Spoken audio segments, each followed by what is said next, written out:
Mai diwrnod rhamantus i'r Cymru yw y 15 o Ionawr, cofio hanes trist i ni mewn gwirionedd.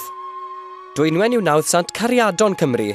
Bu'n byw yn ystod y 5 ganrif, un o'r hardda a mwyaf crefyddol o ferched Brychan Brycheiniog.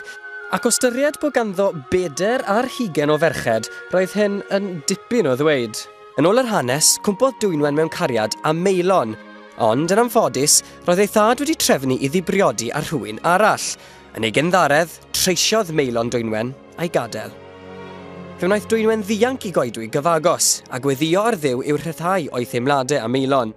Tra yno, ymddangosodd angel iddi, a hwnnw yn cario dogen melys iddi gymryd.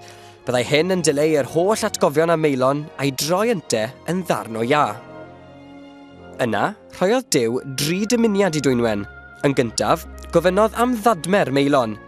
Yn ail, y byddai Duw yn ateb gobeithio na breuddwydion gwir gariadon. Ac yn drydydd, na fyddai hithau byth yn priodi. Cafodd y 3 ei gwireddu, ac fel arwydd o'i diolch, bu Dwynwen yn ffyddlon i Dduw am weddill ei hoes. Ar hyd yr oesau, mae Cymru wedi datgan eu cariad mewn sawl ffordd, nid mwy efallai nag yngherdddu rhai o'n beirdd enwoca. Un peth sy'n amlwg o ran i'r Cymru, i ni'n gallu canu serch yn dyn ni am hwnna mewn ôl i'r oesoedd canol. Ydy, a y bardd wrth gwrs yn yr oesoedd canol o Dafydd y Gwilym, y bardd serch enwoca falle yn y wlad a falle un o'r rhai mwyaf yn y byd. 2 thema fawr yn ei ganu fe, serch a byd natur. Ac oedd e'n sgwennu yn ddwys iawn i modfydd a dyddgu y 2 ferch, 2 gariad. Hefyd, oedd e'n sgwennu'n ysgafn. Mae bron pawb yn gwybod am y gerdd Trafferth mewn tafarn, oedd e'n mynd i gari yng nghanol nos ac yn deffro'r dafarn i gyd ar yna helynt a'r ostler a'r bobl i gyd ar ei ole. Y marth na o gerdd, oedd e'n gallu chwerthu'n am ei ben ei hunan, a hwnna'n bwysig. Wedyn ni, oedd yna gynneuon llatau, ble oedd e'n cymryd rhywbeth o fyd natur fel y wylan, yr gwynt, yr ceffylog, ac yn canu i'r gwrthrych hwnnw ac yn gofyn iddo fynd â neges i gariad at y ferch. Oedd yna ffordd, wrth gwrs, o ganu natur. Oedd yna draddodiad telenigol dechrau ganrif ddiwetha yn arbennig John Morris Jones. Mae yna un gerdd glasurol hardd tu hwnt. Mae'n dal i fod yn hardd bod falle chydig yn hen ffasiwn a sentimental. Ond riengerdd John Morris Jones yn fendigedig 2 lygad disglair fel 2M sydd ddim hanwyli di o na BM beledrai rioed mor fwy neu llygad hi. A wedyn mae'n mynd mlaen i sôn am ei gwrdd fe grydd, ond dim byd yn cymaru ar reini. Ond ar y diwedd mae punch bach arferchog dywe.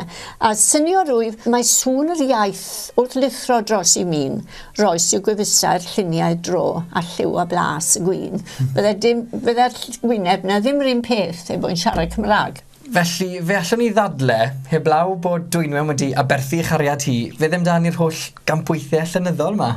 Wel, mae un peth wedi dilyn y llall, a mae'n rhan o'r natur ddynol. Mae'n adlewyrchiad yn y chwedle, a mae'n adlewyrchiad yn sicr yn ein barddoniaeth ni. Mae'n rhan o'r natur ddynol ac mae'n rhan o natur y Cymru. Ar ôl i'w dymuniadau gael ei gwireddu, fe drodd Dwynwen yn leian a mynd i fyw ar Ynys Llanddwyn ger Ynys Môn, lle bu farw yn y flwyddyn 460.